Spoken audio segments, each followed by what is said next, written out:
Thanks to those of you who turned your backs on this lovely spring day and chose to spend a little time with us here. My name is Renan Omer Sherman, and I'm Chair of Jewish Studies at U of L, and I'm very grateful that you've joined us for this year's Naamani Memorial Lecture.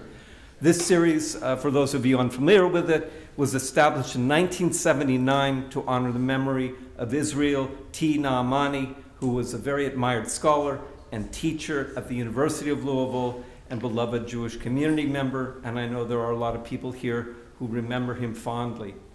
I'm grateful for Aviv and Janet's continued support for this series, which has given us so much in terms of culture and intellectual life over the years.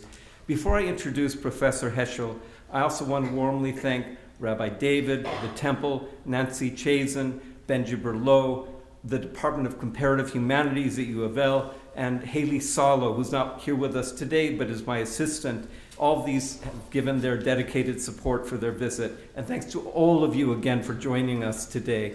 I think we're all breathing easier than we were when we went to bed last night, so there's that. Still, especially during such a somber time, this opportunity to focus on the humanistic, indeed the progressive side of Judaism feels like a balm. Susannah Heschel is the Eli M. Black Distinguished Professor of Jewish Studies at Dartmouth College. Much of her scholarship focuses on Jewish and Protestant thought during the 19th and 20th centuries, including the history of biblical scholarship, Jewish scholarship on Islam, and apropos of the times, the history of anti-Semitism. Many of us probably first encountered her inspiring thought in her early book on Being a Jewish Feminist from 1983, which stirred up a great deal of discussion that's still continuing both within the Jewish community and in the broader culture. And over the years has been praised by many as their own entry point into Jewish feminism.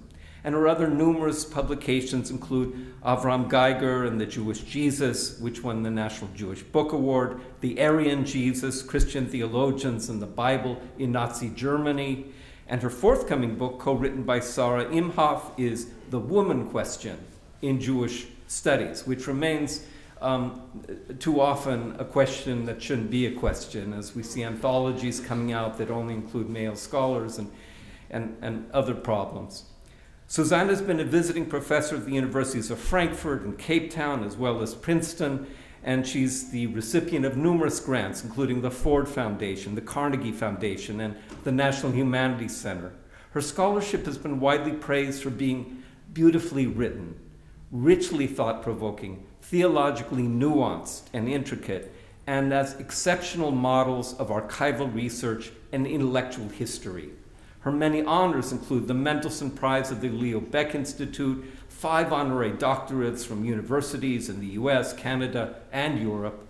Please welcome Susannah Heschel here today. And before she begins, I'll just say that there will be time for an exchange for questions and answers and comments.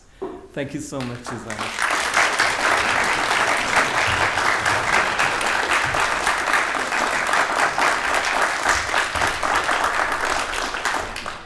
Thank you so much. It's a pleasure to be here, and it's so nice that the University of Louisville collaborates with the Temple. It's good to be with you. I'm especially happy that I can give this lecture in memory of your teacher and also in honor of his family. And I was happy that Aviv Naamani came to breakfast this morning and we had a chance to talk. And I learned from him that actually, I believe it was your father who invited my father to come here and give a lecture many years ago. And that's when your father gave you some of my father's books to read, and you attended that lecture. I'm really touched to hear that. It's wonderful to have that connection with you. And I want to say how much I appreciate the invitation from Renan Omer Sherman, who is a long-time friend for many years, and the kind of friend that, one doesn't have all that often. A friend you can, as I do, contact with questions and problems, and how should I teach this class, and what reading should I assign, and do you know someone who's written about this topic? Over and over, I barrage him with my questions and concerns, and he's just great. Answers right away and helps me so much. And we first met in Miami many years ago, had a marvelous dinner, and I knew right away, and every now and then you had that experience, this is this is my new friend. And I think it's very special also to give this talk from this podium with this flag right here. And I thank you for placing it here. Last night I got on a plane in Boston, and just before I got on, I got a news flash that Iran had sent drones and missiles in the direction of Israel, and they would be landing within a couple of hours. Unfortunately, my flight on Delta didn't have Wi-Fi, something was broken, so I sat on that plane for 3 hours, going out of my mind, and I landed in Atlanta, and then got some relief. So I'm grateful to Israel for managing to shoot those drones and missiles down in the air before they landed, to Jordan for also collaborating, and of course our country, the United States, for helping us last night. And let's hope and pray with all our hearts for peace.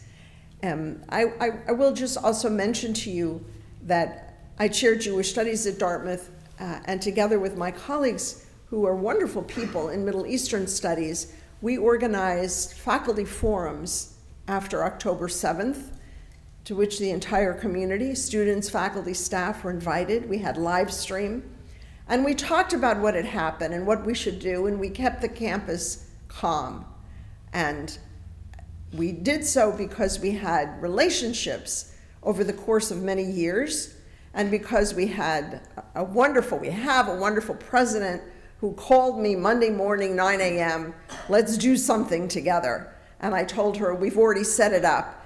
And so everyone at Dartmouth collaborated in setting up our room and the live stream, et cetera. And things have been good at Dartmouth. And if you want to talk more about it at the end of the lecture, I'm happy to do so. I would say that the effort that I made at Dartmouth to establish relationships over many years with different departments, Jewish studies, with anthropology, sociology, history, Middle Eastern studies, and African American studies, and women's studies, all as many as I could, bringing in visiting professors, mostly from Israel, but also from Europe and the United States, that I learned this really from my father. And I'm here to talk to you about my father. He taught me the importance of reaching across divides and making relationships with Martin Luther King and the Civil Rights Movement, with the Pope and leaders of the Vatican during the Second Vatican Council, with priests, with ministers, with nuns, with bishops, cardinals. Even though people said to him, you shouldn't talk to the Pope after what the church has done to the Jews for 2,000 years, don't talk to him. And my father's response was, if it can help save one Jewish life, of course I will go to Rome. But I also would say he did so similarly out of gratitude, but also out of a feeling of obligation, of wanting to help others. That is, my father came back from the March in Selma in 1965. He was on the front line with Dr. King and Ralph Bunche and Ralph Abernathy. When he came back from that march, he famously said, I felt my legs were praying. Now, what does that mean? I felt my legs were praying in a march for social justice, for equal rights, for voting rights, for Black Americans. One could say, that's not a Jewish cause. And there were Jews who opposed it, Jews who said, why should Jews march for Black people? Jews should march for Jewish people. It's something for us to think about. I'm on my father's side. In those days, there were really two approaches. There was Meir Kahane, who said, never again to the Jews. And there was my father, who said, never again to any human being. And we, in many ways, as Jews, stood at a crossroads in those years, in the 1960s, and we took two different directions. And we still have those two different directions. And we need to think about where we want to go in the future. What's striking, though, about my father is that he didn't go to March in Selma because he was a Reform rabbi or a liberal left-wing socialist or something like that. If anything, within our family, my father was called the second Abderov. The Abderov was one of the great figures in Hasidism in the early 19th century, one of the great Hasidic leaders. What does it mean that a Hasidic Rebbe, a second Abderov, is marching in Selma? What does that mean? That a second Abderov is going to the Vatican to meet with the Pope? All of these things are, of course, unheard of in Jewish history. But on the other hand, my father wrote about it in his books to explain what this means. He had an extraordinary range, my father, in his life. He was born in Warsaw in 1907 to a Hasidic family. Then he went to Berlin, 1927, to study at the university. Berlin, which he said at the time felt like the intellectual and cultural capital of the universe. It was thrilling. Lectures and concerts and theater and discussions, the intensity, the vibrancy. He loved it, but he always remained a religious Jew. I once went many years ago to a Hadassah gathering, National Hadassah meeting, and there I met a woman who had been a little girl when my father rented a room from her family, from her parents. It was in Frankfurt. After my father finished his PhD, he replaced Martin Buber when Buber went to live in Palestine. My father taught Buber to speak modern Hebrew, by the way. And he rented a room with the family, and she told me she remembered my father had Nagelwasser, which means it's a Hasidic custom. The first thing you do when you wake up in the morning, before you even get out of bed, you put water on your hands and you make Netilas Yadayim. You say the prayer over washing the hands. There are different interpretations about what that means, and it's a somewhat obscure custom. I imagine most of us here may not follow that custom, but it's something that Hasidim do. And I was struck by that because it was 1936, 1937. And I think there's a lesson for us. The barbarians were marching outside in Germany. My father was praying every time he woke up. He was making Nagelwasser. It's hard sometimes to preserve one's Jewishness in such a situation. And so that was and remains important to me personally, but I think it also exemplifies something of my father, which is the quest for holiness. How can we have holiness in our lives, even if we need somehow to create a bubble around ourselves because there is so much horror outside? My father escaped. He was first arrested and deported in October of 1938. He escaped Nazi Europe in August of 1939. So at the last minute, he said he was a brand plucked from the fire. He came to the United States thanks to a visa that was gotten for him by Hebrew Union College in Cincinnati, the Reform Rabbinical School. My father wasn't Reform. He actually didn't like those labels. He never said he was Reform or conservative or Orthodox. He didn't like labels. I don't either. I don't like those labels. But he lived through what he said was the death of Western civilization. How can we rebuild it? It was a death, and what we have now, he said, is the afterlife. What is the trauma? He said, the biggest trauma is seeing the indifference of other people. And yet, he said, at the same time, melancholy would be moral cowardice. I find that very striking. Moral cowardice. And so he had to go to Selma. He couldn't live a life of melancholy. Now, at this point, my father's work has been translated into languages all over the world. I'm amazed, even in Urdu, in Croatian, Korean, Portuguese, of course, Spanish, French, German, Chinese, Japanese, Polish. Of course, not just by Jews, Christians and Muslims also read his work. That's striking. What a gift of the Jewish people, what a gift of Judaism, that we give them a Jewish book to restore their religious souls. Now, you know, there are some scholars, some theologians, whose function is to answer questions.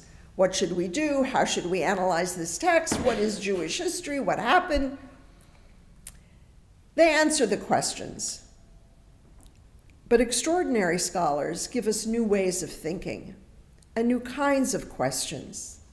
My father said that we as Jews have a problem. We look for answers, but we've actually forgotten the questions. What are the questions that we're asking? And the truth is, lately, as Ronen said, I'm also writing about anti-Semitism, but we shouldn't be entirely obsessed with that discussion, because that makes our Jewishness determined by outside and not by inside. What are our Jewish concerns, Jewish questions? We mustn't lose sight, and we have to preserve what is holy in our tradition. My father was sometimes writing things that you might find surprising. You might be taken aback. He wrote things that everybody loves, of course, but he also said some things that were strikingly critical. He writes in an article that's in a book called The Insecurity of Freedom. Freedom is insecure, as we know. But he said that, and I quote here, "A major root of the tragedy in our living by halakha, by Jewish law, lies in our detachment from the intellectual, moral, and spiritual teachings of Judaism. And yet, if we eliminate halakha, that would be," he said, "spiritual suicide." The problem is, he says, that halakha is not the central issue of this generation. We speak, he writes, of the obligations of the individual to Jewish tradition, but what of the rights of the individual within the tradition? We are forgetting, and especially, he says, we're forgetting the love of God for Israel. He asks new kinds of questions, and these are not just questions that he makes up, but questions that he finds in classical Jewish texts, but questions in the Talmud, for instance, that have been neglected or passed over for a long time. For example, in Brachot, in the Talmud, the rabbis ask, how do we know that God prays? Now, I think for a lot of modern people, we assume that we pray, but it's hard to imagine what God prays. What does that mean? What kind of prayer comes from God? That's a question, something for us to think about. My father points, in response to that, my father points to a passage in the Talmud in Sukkot that's actually in our liturgy on the holiday of Sukkot, on Hoshana Rabbah, in fact, where in the Talmud it says, Ana Hashem Oshiana, please God redeem us. And then it goes on to say, Ani v'ho Hoshiana. I, Ani v'ho, should be redeemed. Hoshiana, redeem us. Who is Ho? What does that mean? And Masechet Shabbos in Talmud says, Ho is the Kadosh Baruch Hu, is God. So what does that mean? We're saying, God, please redeem us. And then we are quoting from the Talmud also, may I and God be redeemed. What, that God needs redemption? But this is also part of Jewish teaching. It is what is called in Rabbinic Judaism the tzorach gavoha, the divine need. And this is central. This is the central, really central idea in my father's writings. His book is called God in Search of Man. Tzorach gavoha. God needs us. What does it mean to say that God needs us? Well, he explains. What does it mean when we say Kaddish? Every Jew knows Kaddish. Kaddish, you know, doesn't have the word God. What is Kaddish? Yiskadal v'yiskadash me Rabbah. May his name be magnified and sanctified. May there be more godliness in this world. Maybe there should be more room for God in this world. But how do we make that happen, my father asks. It happens by doing things that we do as human beings to create holiness. Yes, through prayer, through Shabbat, through holidays. But my father adds something that's not classically part of our tradition, but he adds to it. He says it's not only the mitzvot we do in praying and keeping Shabbat, it's also what we do for other human beings. What can we do for another person? That too creates more godliness in this room, in this world. So, for example, when my father said, I felt my legs were praying, yeah, he was praying that there should be more justice in this world. Justice for Black Americans. An end to racism, which my father said is Satanism. Unmitigated evil. How to give strength to God? Create justice. Do for others. We are, my father said, we're created in the image of God. He used to joke with audiences, and I wonder if he said that at this lecture here in Louisville. He used to ask the audience, when did God break the 10 Commandments? When did God break the 10 Commandments? And people would look at each other. What's wrong? What's wrong with him? And he said, you know, it says in the Bible, God created human beings in God's image. But it says in the 10 Commandments, thou shalt not create an image of God. God broke the 10 Commandments. So what do we learn from this? We learn from this the Midrash that says, God says, I am God and you are my witnesses. And if you are not my witnesses, then I am not God. So what is a Kaddish prayer? To be a witness. My father used to say, to be a Jew is to stand for, not just to be. What do we stand for? What do we stand for? And how do we create more presence of God in this world? That's the question we ask ourselves, our community. Now, my father also is Hasidic in another way. He's Hasidic in another way because he used to ask the question or point to, in fact, in his book, Man is Not Alone, he says, it's very important that Judaism, your Judaism, each person, every Jew expresses Judaism in a unique way. And that unique way should be authentic to who you are. How can it be authentic to who you are unless you know who you are? You have to know who you are, and that is one of the great contributions of Hasidism, Hasidic thought, in the classical writings. How do you know who you are? And what are you really? It's so hard these days because, you know, there's a way in which a person nowadays, a lot of people I find, think, yeah, I am a life and I am the entrepreneur of my life. I have to be the one who goes to the gym every day and wears these clothes and gets a good job, and et cetera, et cetera. You set yourself up, or your children, go to high school, go to college, et cetera, et cetera. You are the entrepreneur of your life, which is the opposite of the Hasidic understanding, which is go inward, Find your soul. Where do you find your soul? Where is it? You find your soul when you pray, when you have a moment of insight, a moment of amazement, which my father says is the beginning of faith, amazement, not through philosophy and science. But my father bemoaned a lot of modern Judaism. He said on the first page of God in Search of Man, Judaism declined in the modern period not because of the challenges of science and philosophy, but because the message became insipid. Insipid. What did he mean? Too often we're apologizing for Judaism. We're trying to fix it up so it fits into the modern world.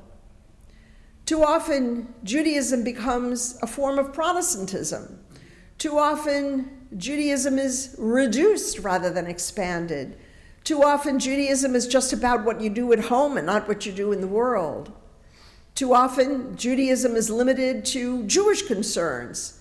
But Jews live in a big world. We have an obligation. The world needs us, our teachings, our holiness. But in Hasidic thought, you have to know who you are, and your Judaism has to be authentic to who you are. And my father writes in Man is Not Alone, yes, your Judaism has to be authentic to who you are. You can't be Jewish the way your grandparents were Jewish, the way your neighbors were Jewish, because that, he says, that would be spiritual plagiarism. Each one of us is Jewish in a unique way that needs to be expressed.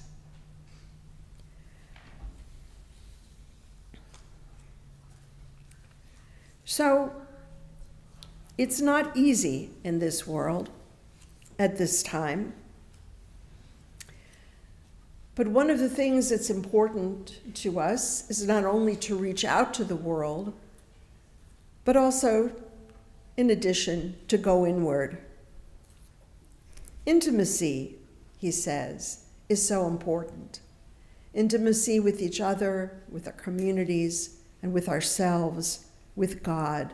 Intimacy, he says, is as important a pillar of Judaism as halakha. Those intimate moments of prayer. There's a line in the Zohar that's often quoted in Hasidism that says, a person is whole when their heart is broken. It's an odd phrase, and there are different ways to interpret it.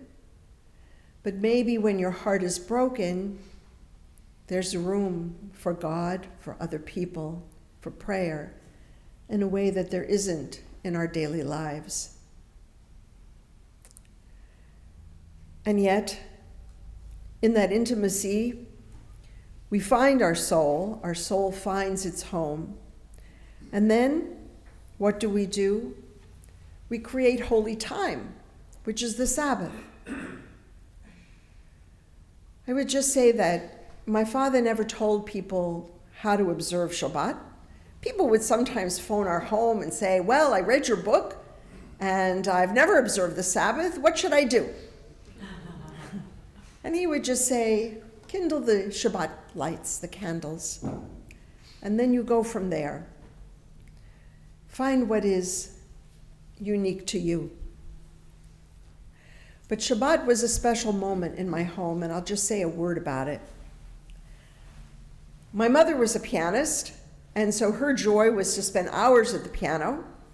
My father was studying all the time because time was created for studying, and anything else was, So I would say on Friday morning, immediately things were different.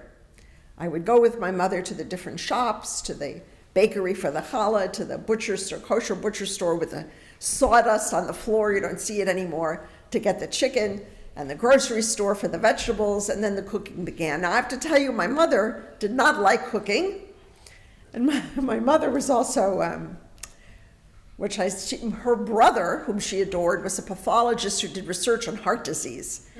So that meant no salt, no butter, no oil, no, and everything had to be cooked thoroughly.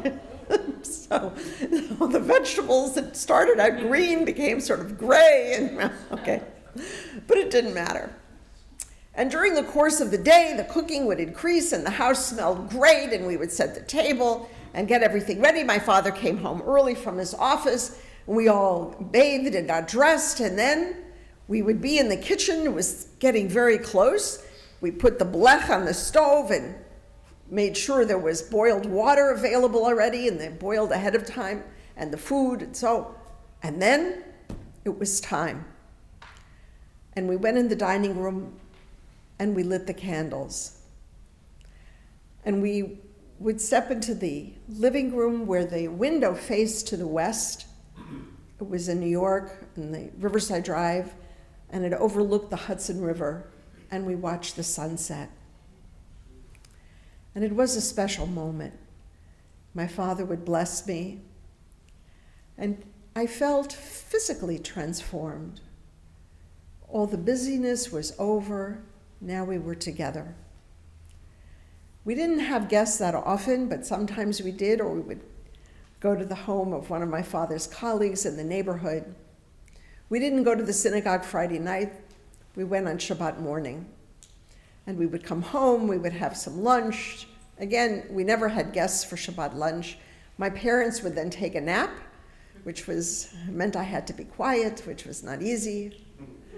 And then in the afternoon, we would take a walk. Often, when I was a child, Elie Wiesel would come over and walk with my father the days before he got married. We would walk in Riverside Park, and then we would come home for 4 p.m. afternoon tea. 4 p.m., that's the European hour. And sometimes we had students. My father would invite some of his students to the table. There would be tea and what used to be called coffee cake. I don't think we use that expression anymore. Cheese and crackers, and the students would talk about where they came from, what they studied, where they wanted to go.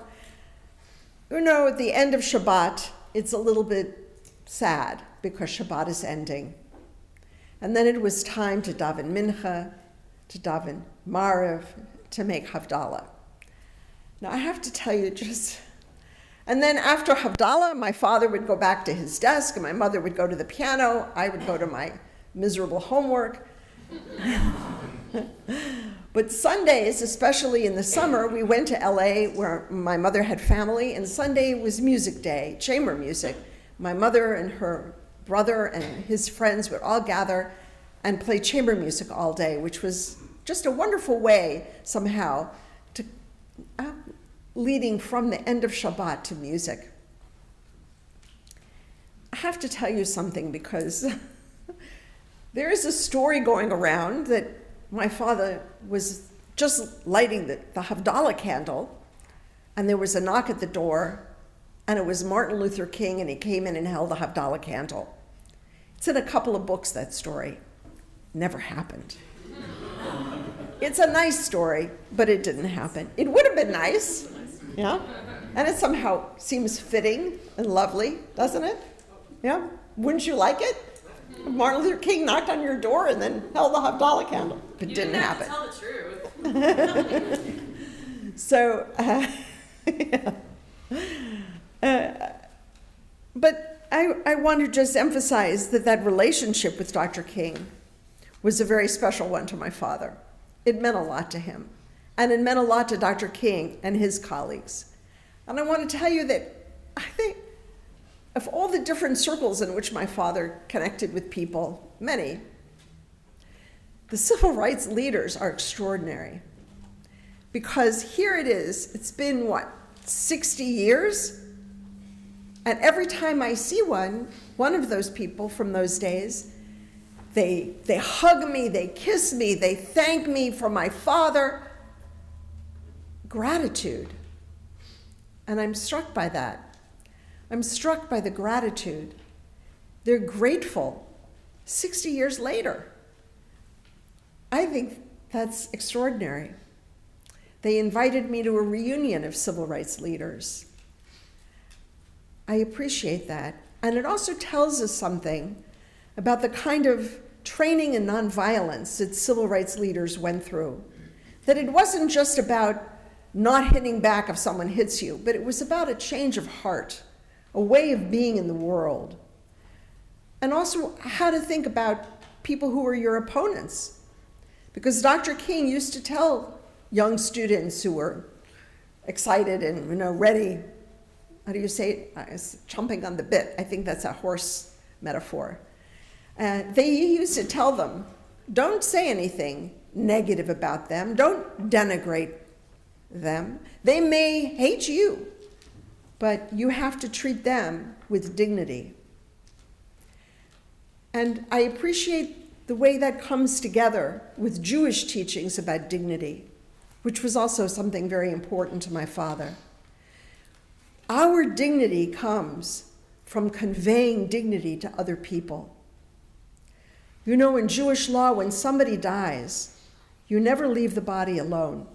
Someone should always be there and recite psalms. The body is washed and cared for and treated with great dignity. And you might say, why? The body doesn't know how it's being treated. But by treating the body with dignity, we become people of dignity. And I think it's an important lesson for us today, because I see an absence of dignity, certainly among some of my colleagues, students, fellow Americans. I want to just conclude with a few things that I find especially important today. Of course, my father, as you see, was involved in political issues, but how did he do it?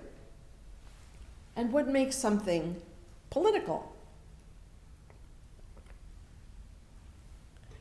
First of all, my father could be critical.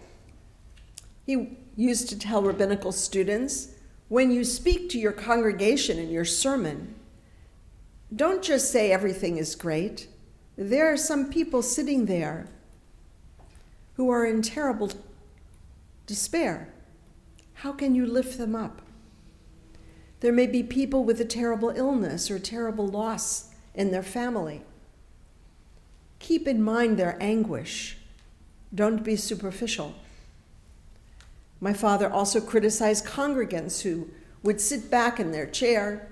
He said, synagogue is not for vicarious davening, where you let the rabbi and the cantor do it for you.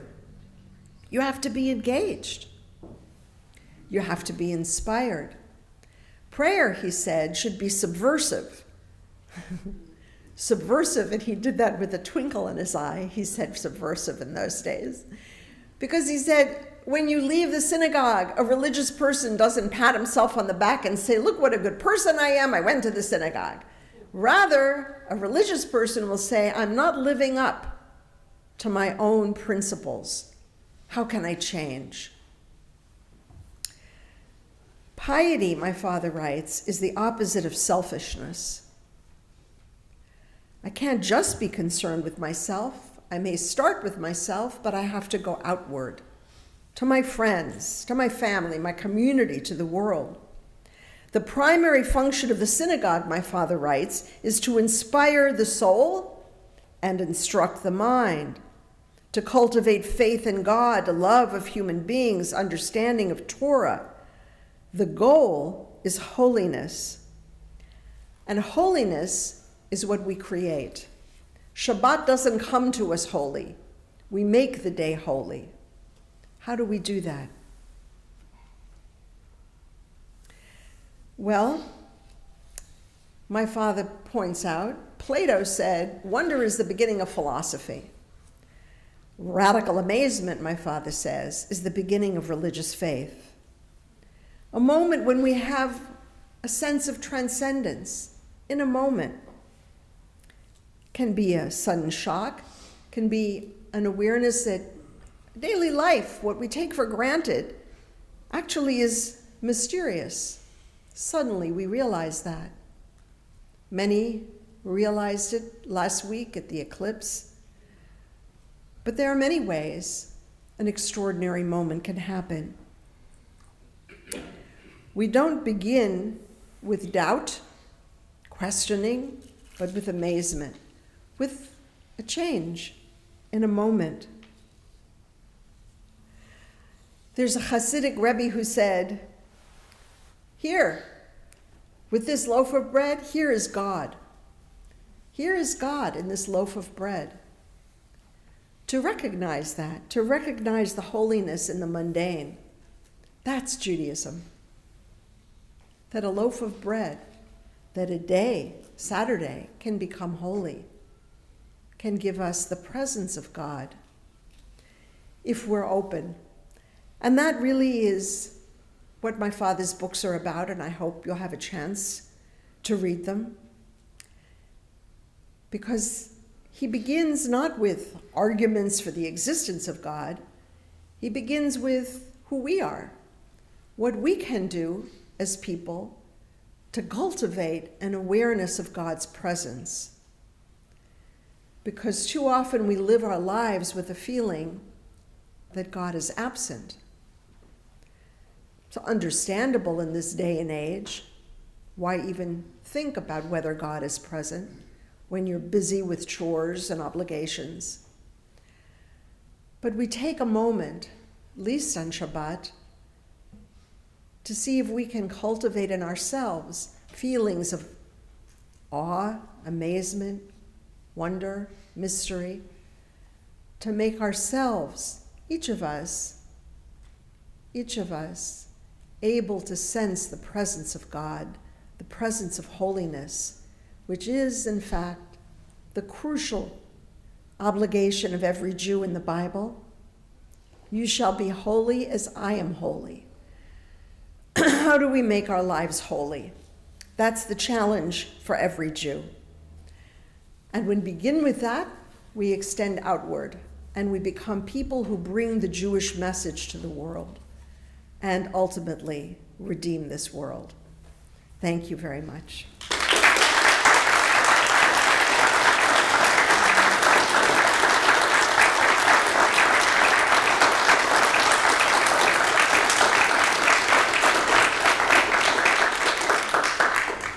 Are there any questions for Susannah Heschel? Yes. So a lot of times we talk about your dad when we talk about the racial justice pioneers and the social justice pioneers, and I'm really curious to know who the Heschels of today are. Of course, you're a Heschel of today. What you mentioned about Dartmouth is very hope-bringing to me personally, but I'm wondering what you're seeing in communities and where the Heschels are today. That's my first question. The second one is Jewish institutions. How would your dad feel about like Jewish institutions? It doesn't need to be a black or white or binary question, but just in sharing the holiness and the importance of your authenticity and your authentic being, how are we doing in Jewish institutions today? Well, those are great questions. Thank you. People ask that often, where's the Martin Luther King today? Yeah. I think that sometimes in the course of history, we have someone who's extraordinary and who gives a message, and then the next generation's obligation is to disseminate the message, to understand it, to think about it, and to become, I would say, Heschels in our own lives. Yeah? I think that there are, first of all, my father said that when he was young, he admired people who were brilliant. He did, we all do, brilliant, people of, great knowledge. And when he became older, he admired people who were kind and wise. I think sometimes people who are older, I actually felt this way for a long time, it's something special about people in their 80s, those who are able to reach that. I find them kind and wise. I think it's possible for younger people to be kind and wise too. But there's something special about becoming older and having had experience, being perhaps a bit mellow, being able to bring people together. I know that people are complaining about the age of the presidential candidates. I don't. I think there are ways in which you can function better when you're older than when you were younger. I'm better now than I was when I was 15, for sure, with my friends in every way. Yeah. So I would say, first of all, that my father studied all the time. He read, he knew everything, and he read critically. He would read a book, he would like the book, but he also would say, now, what's next, though? What's missing in this book that needs to be addressed in the next book? Yeah? It doesn't mean being negative, but in some sense, never stopping, never being satisfied and just stopping, but always going to the next step. So he read voraciously. The Jewish institutions, my father was critical. I'll just say, he said that instead of spending money on demographic surveys, spend money on Jewish teachers. Teachers, raise the salary. He said, we don't need so much Jewish textbooks. We need text people. We need inspiring teachers. I think everybody knows how wonderful it is to have a teacher who inspires, whether it's from elementary school, college, we need that. So he was critical of Jewish institutions. We spend a lot of money. We were talking about this earlier, that I have great concern about anti-Semitism. As I've said, I publish about it a lot. But I also don't think that labeling, we spend so much time saying this is anti-Semitic, that's anti-Semitic, but it doesn't make it better. It doesn't overcome it. It just labels it. And I'm worried that that's the wrong, it's not helping. It's getting worse, So we need to rethink. And sometimes organizations get stuck in a certain model and don't know how to move the time. Anyway, I've talked too long, sorry. Yes, please. Dartmouth got an A from the ADL on anti-Semitic behavior. It's the only Ivy League school that passed. What are the other schools not doing? What are the other schools fostering? Well, it's great. So first of all, I read the article in the forward about it. And, there's one guy who's making the so-called report card, which is a little silly. I think the Hillel rabbis and the Chabad rabbis are complaining, and they should. You can't judge that way. And different students have different experiences. And we had 2 students at Dartmouth. Out of thousands, 6,000 students, 2 students demonstrated. I mean, what can I say? That just, what are we doing at Dartmouth? We have an atmosphere. I think the atmosphere is important. We had the faculty forums where we spoke to one another with great dignity and respect, and students got up and they asked questions respectfully, properly, even if the question was a question I didn't like. They asked respectfully, we responded, we kept telling them, learn, study, our classes are oversubscribed, we have waiting lists to get into our, even medieval Jewish history has a waiting list. Really, 30 students. It's amazing. So we have great teachers, great classes, and this ADL report says nothing about the classes. Colleges are not summer camp. You're there to study, to learn, to get a degree. Anyway, there's more to say about it. I think that we have a good relationship between the president and the faculty. That's crucial. The president of a university should have called up the faculty immediately and said, let's do something. Faculty need to talk to each other. If they refuse to talk to each other, the president should call them in and say, you two have to start talking. Jewish studies, Middle Eastern studies, you do it, and it starts right now. That's it. And I could say more, but... So I've been really excited about this ever since you used this term in your lecture. So you mentioned about how your father said that Judaism and modernity had become insipid, and then specifically used the term Protestant Judaism or Jewish Protestantism. And I thought that was a fascinating label to use, considering how you also mentioned your father attended some of the sessions at Vatican II. is there a connection there with labeling that Protestantism despite working with Catholics during that time? And can you expound upon that label? Because I find that a really fascinating criticism. Oh my goodness. Well, okay, first of all, It's political, that's why too. I was very curious. Okay, I have to tell you, I said Protestantization of Judaism. That's not in God in Search of Man. That's my term, because I write about that. Yeah. That, in other words, what did we do in the 19th century? We made synagogues where they brought it in organ, and the rabbi wore the kind of a black gown that a Protestant pastor wears, and the prayers had music taken from churches and so on. It's Protestantization. And at the same time, we built the synagogues in Moorish architecture, which is Islamic. Right. So the whole thing is, and so I write about that. But my father, of course, he didn't like what we did in the 19th century. But let's just think about this. It's actually 19th century European Jews developed a certain kind of Judaism from the late 18th century until what happened? The destruction. But in Central Europe, and we have.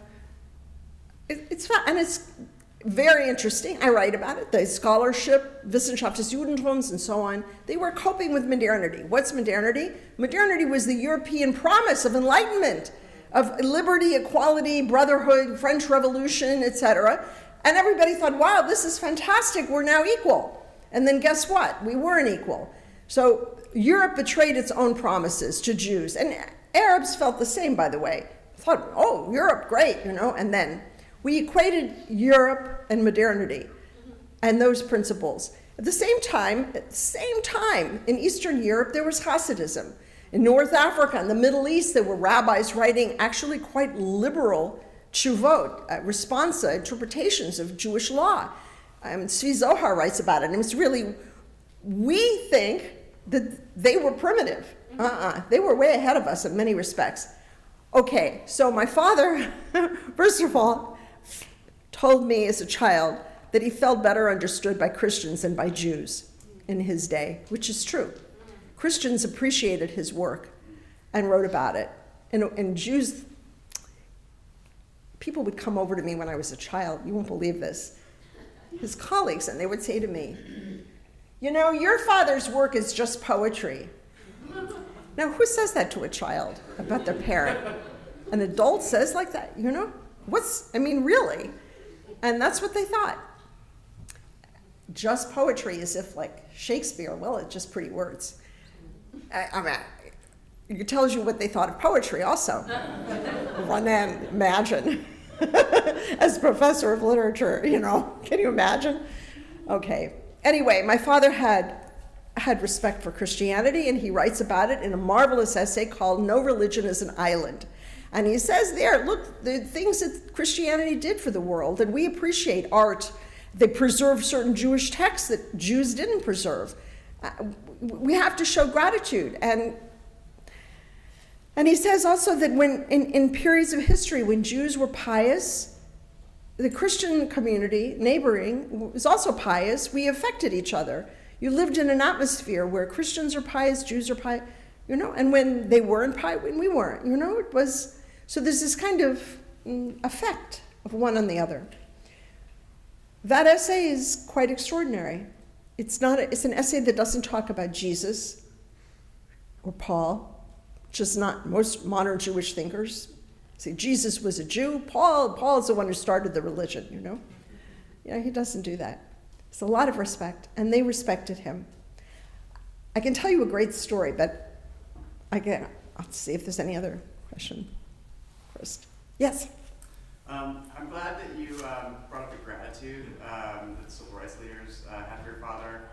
Full disclosure, I'm not a civil rights leader, but we look to your father as a hero, but we, people of my age, we inherited that legacy, and that really manifested in how I think people saw us as Jews in our generation, and not just your father, I should say. This is the Herbert Waller Sanctuary. He was the rabbi here for decades, right there where you're standing, and the same year as Selma, he gave the closing prayer at our March on Frankfurt. So we can be proud of that. That's and great. people look to us, people ask, why do Jews care so much about justice for other people? And I'm thinking to myself, not all Jews, but if that's what you think, that's what they saw, I'm not going to correct you. And I think that right now, like, my kids aren't going to inherit that. And it breaks my heart. It causes me a lot of pain. People look to Jews right now and they see carnage, and they see children dying, and they see famine, and they see our local leaders not saying anything like that, to dig into sides and not humanity in the way that never again meant never again for anybody, not just for Jews. That's not what people see anymore. You mentioned the greatest trauma is indifference. People are seeing indifference from Jewish people now. And I'm wondering your thoughts on what we can do so that our children inherit your father's legacy in the way that we were so fortunate to. I feel with you, and I share everything you've said. I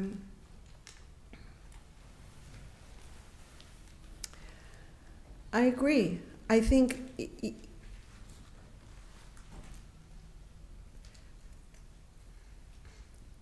we have cultivated indifference, and even organizations, some individuals who started out wanting to bring us together as Jews, right-wing, left-wing, religious, secular, in Israel, ultimately didn't, failed to do so. And it's worse than tragic, because it's brought death to both sides. And there's a way in which we are not concerned about making peace.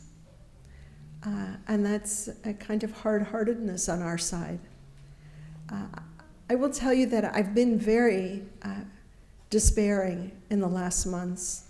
I felt October 7th that something had died, that it was all over. All over. It will never be the same. It's true. Jews will never be the same after what happened. What can I say? I was in the middle of teaching a course on the 1967 war. Of course, what's the point? The whole bottom line of Zionism is protection, no more pogroms. And now it looks like we became sitting ducks to be killed. But it's also the fault of the government. How can the government? We have a prime minister who was indifferent to fellow Jews. That's a real horror here. It starts with that. The women, soldiers in Israel who warned that something was about to happen were ignored because of sexism. That needs to be addressed. The soldiers were sent to the West Bank and left the Negev unguarded, unprotected. Intelligence reports were given that Hamas was planning to attack, and they were dismissed because, Hamas, they're incompetent, they can't do anything. That's racism. And so we end up hurting ourselves, first of all. And we have a prime minister who is responsible for more Jewish deaths than any other Jew in history. How can that be? He has a minister of the interior, and he won't let him into the war cabinet because he's incompetent. Then he shouldn't be a minister. So I'm terribly worried. I was in Israel in September. I loved every second. I hated to leave. I wouldn't have left, but I had to come back to teach.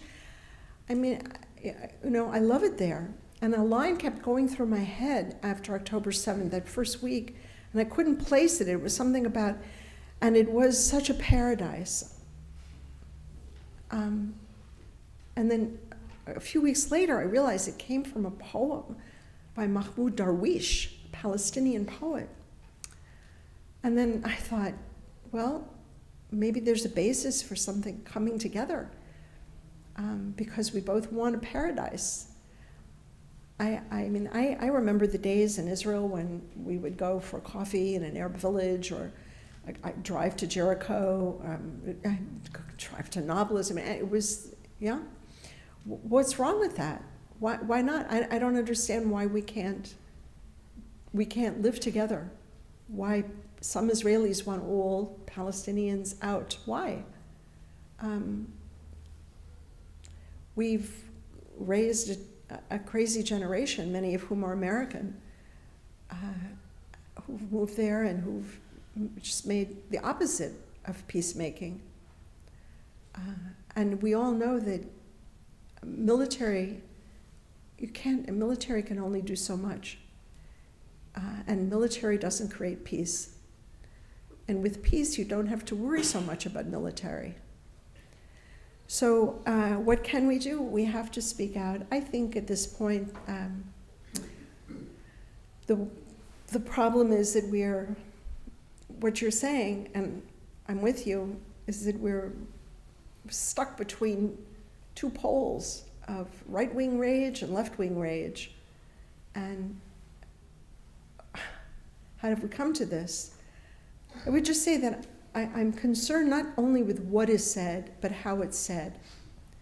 So what I see on college campuses, of course, what is said is trouble. Everybody knows there are things that one should not say. I understand, of course. And it's mind-boggling that a professor would say such a thing. But it's also the mood, the way it's said, as if people were rejoicing over October 7th. What? What kind of a mood is that? Where does that come from? And I think we're living in a sadistic era. So that's what I've been writing about. There's something sadistic in the way we are behaving and treating each other, certainly in relation to this horrible attack of October 7th. I think also in relation to the attacks on Gaza, as if it's more than revenge, it's sadistic. It's also the sadistic nature of the internet, where people with the revenge porn and so on. It's not just revenge, it's sadism. What do we do to overcome this sadistic mood that we're in? And stop the people who are actually promoting it, because they're cultivating it. So I agree we have to speak the words, as you said, talk about the carnage and the cruelty, the famine, the death. And at the same time, let's do something to change the mood. I don't know what exactly to do with sadistic people, how one overcomes sadism, sadistic impulses, but I think that's a problem for us now.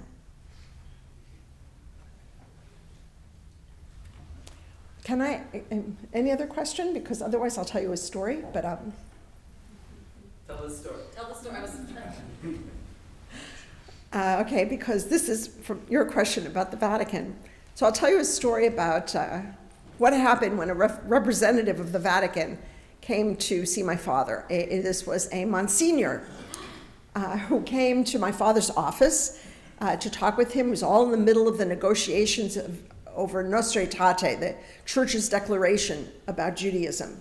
My father was very involved. He wrote a memorandum, and he said certain principles like no more missionizing, and so on. Okay.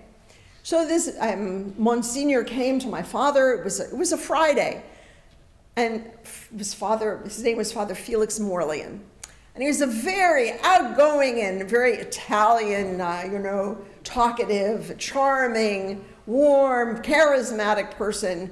And my father was delighted. It was a wonderful conversation. Friday, and my father said to him, "Would you like to come to my home tonight for dinner, for Shabbat dinner?"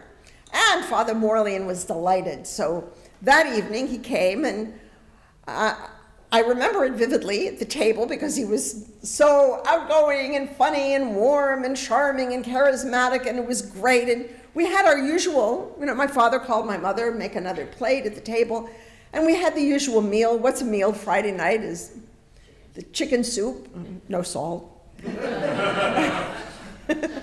Boiled chicken, boiled string beans, a little gray, but anyway.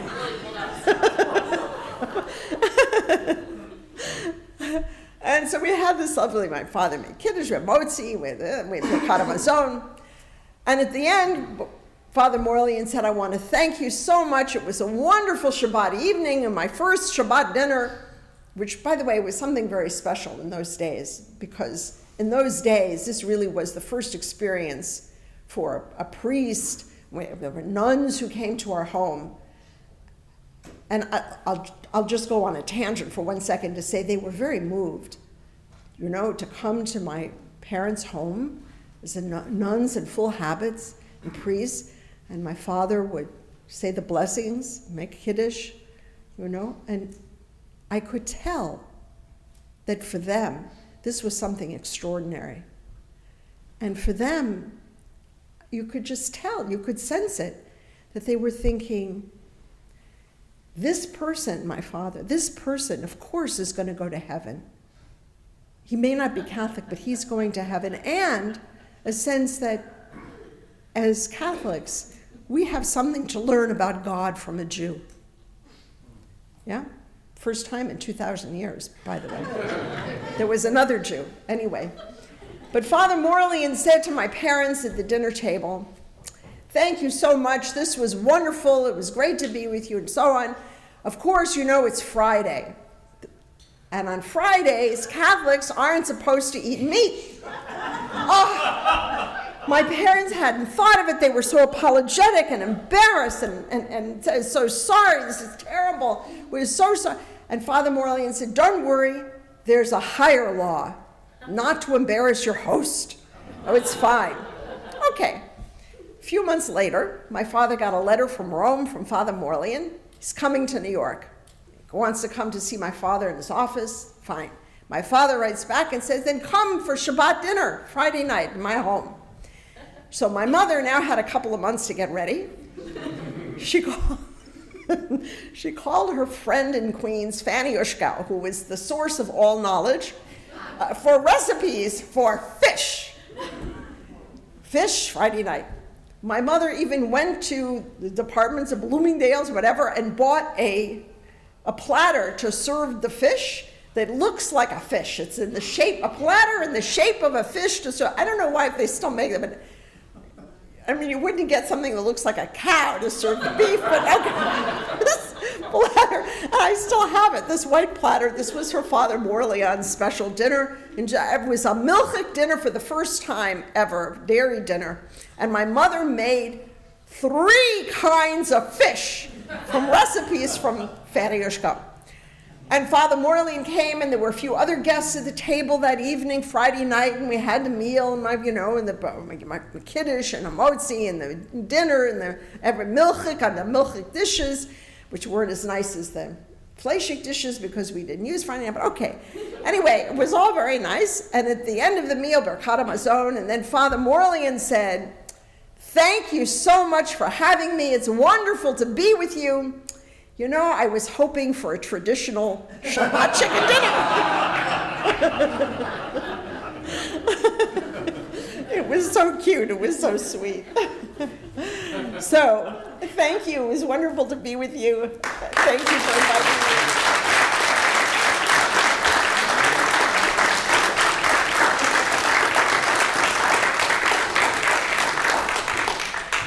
All the other names I mentioned before, I do want to thank the temple again for their hospitality. I believe they prepared a modest reception, no fish. Thank you so much, Susannah.